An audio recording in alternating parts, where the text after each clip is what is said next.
So what does it mean for a machine to be athletic? We will demonstrate the concept of machine athleticism and our research to achieve it with the help of these flying machines called quadcopters, or quads for short. Quads have been around for a long time. The reason that they're so popular these days is because they're mechanically simple. By controlling the speeds of these four propellers, these machines can roll, pitch, yaw, and accelerate along their common orientation. On board are also a battery, a computer, various sensors, and wireless radios. Quads are extremely agile, but this agility comes at a cost. They are inherently unstable, and they need some form of automatic feedback control in order to be able to fly.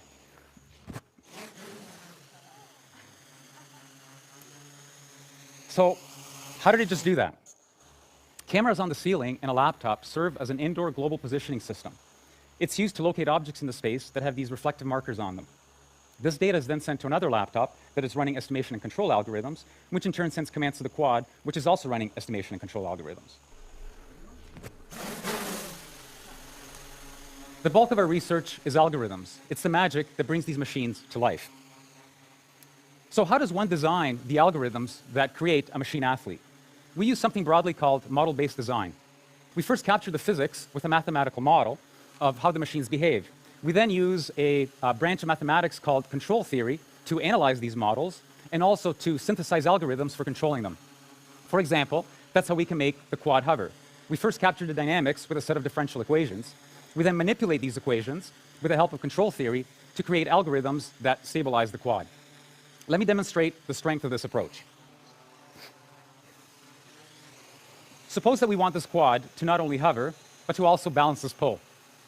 With a little bit of practice, it's pretty straightforward for a human being to do this, although we do have the advantage of having 2 feet on the ground and the use of our very versatile hands.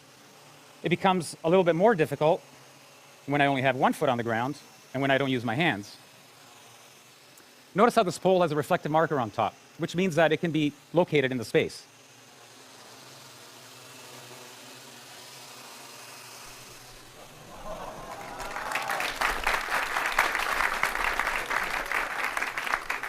You can notice that this quad is making fine adjustments to keep the pole balanced.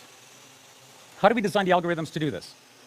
We added the mathematical model of the pole to that of the quad. Once we have a model of the combined quad-pole system, we can use control theory to create algorithms for controlling it. Here you see that it's stable, and even if I give it little nudges, it goes back to the nice balanced position. We can also augment the model to include where we want the quad to be in space. Using this pointer, made out of reflective markers, I can point to where I want the quad to be in space, a fixed distance away from me.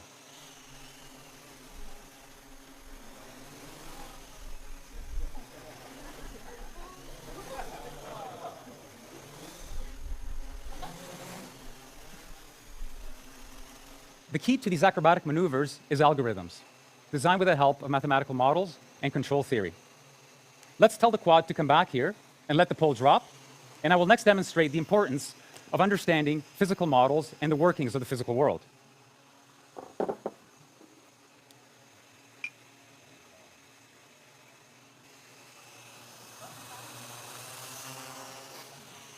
Notice how the quad lost altitude when I put this glass of water on it. Unlike the balancing pole, I did not include the mathematical model of the glass in the system. In fact, the system doesn't even know that the glass of water is there. Like before, I could use the pointer to tell the quad where I want to be in space.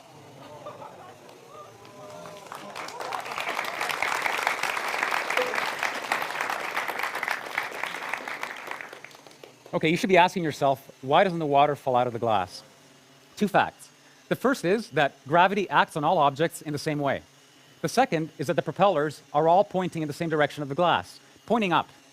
You put these 2 things together, the net result is that all side forces on the glass are small and are mainly dominated by aerodynamic effects, which at these speeds are negligible.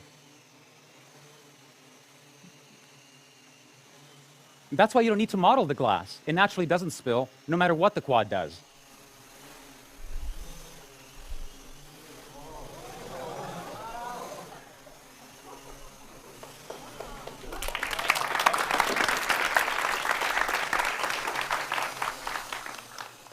The lesson here is that some high-performance tasks are easier than others, and that understanding the physics of the problem tells you which ones are easy and which ones are hard. In this instance, carrying a glass of water is easy, balancing a pole is hard.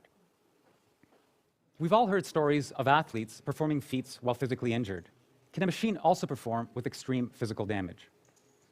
Conventional wisdom says that you need at least 4 fixed motor propeller pairs in order to fly, because there are 4 degrees of freedom to control: roll, pitch, yaw, and acceleration.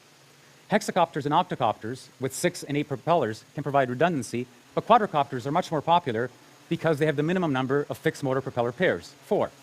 Or do they?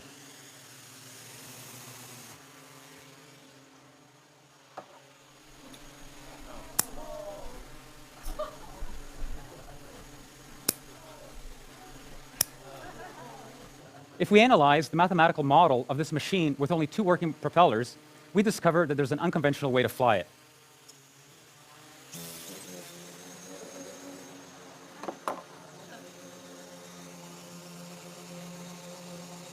We relinquish control of yaw, but roll, pitch, and acceleration can still be controlled with algorithms that exploit this new configuration.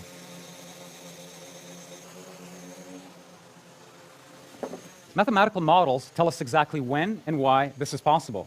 In this instance, this knowledge allows us to design novel machine architectures or to design clever algorithms that gracefully handle damage, just like human athletes do, instead of building machines with redundancy.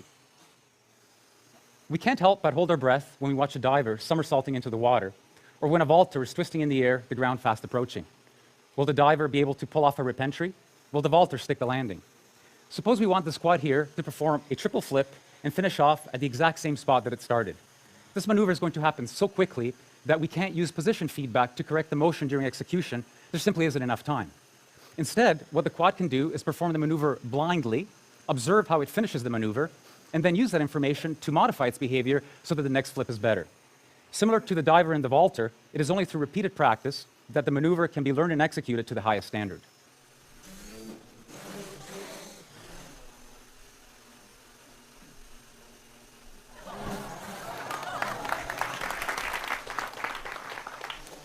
Striking a moving ball is a necessary skill in many sports.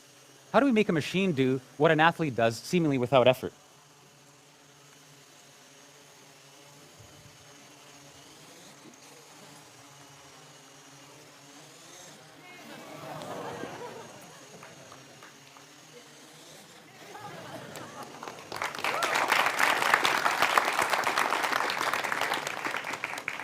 This quad has a racket strapped onto its head with a sweet spot roughly the size of an apple, so not too large.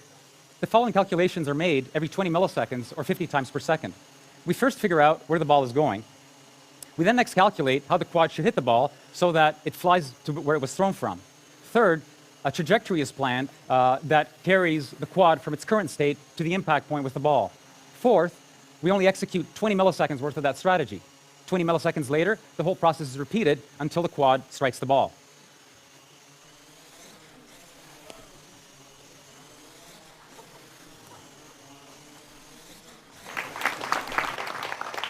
Machines can not only perform dynamic maneuvers on their own, they can do it collectively. These 3 quads are cooperatively carrying a Skynet.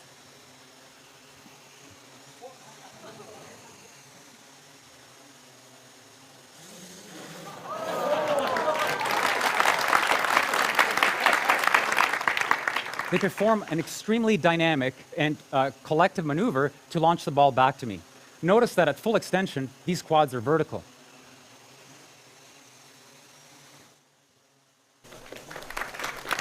In fact, when fully extended, this is roughly 5 times greater than what a bungee jumper feels at the end of their launch.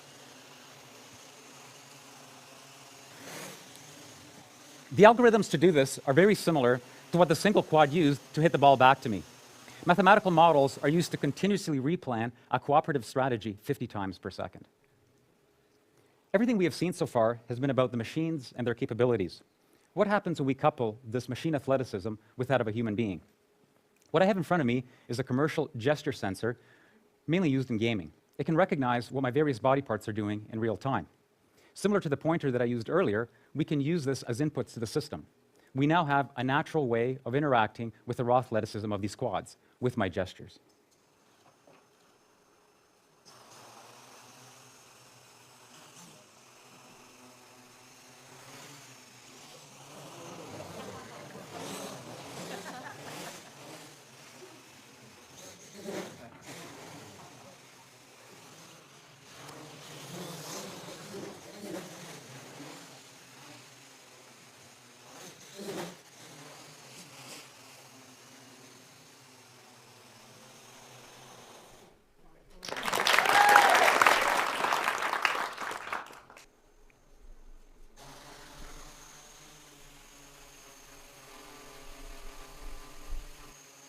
Interaction doesn't have to be virtual, it can be physical.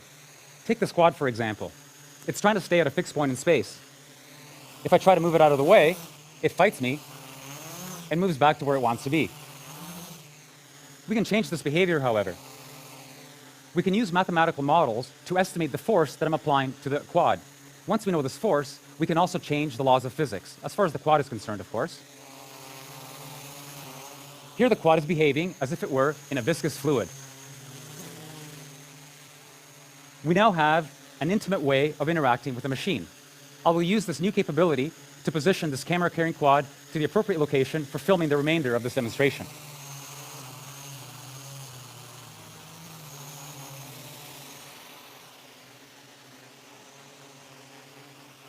So we can physically interact with these quads, and we can change the laws of physics. Let's have a little bit of fun with this. For what you will see next, these quads will initially behave as if they were on Pluto. As time goes on, gravity will be increased until we're all back on planet Earth. But I assure you we won't get there. Okay, here goes.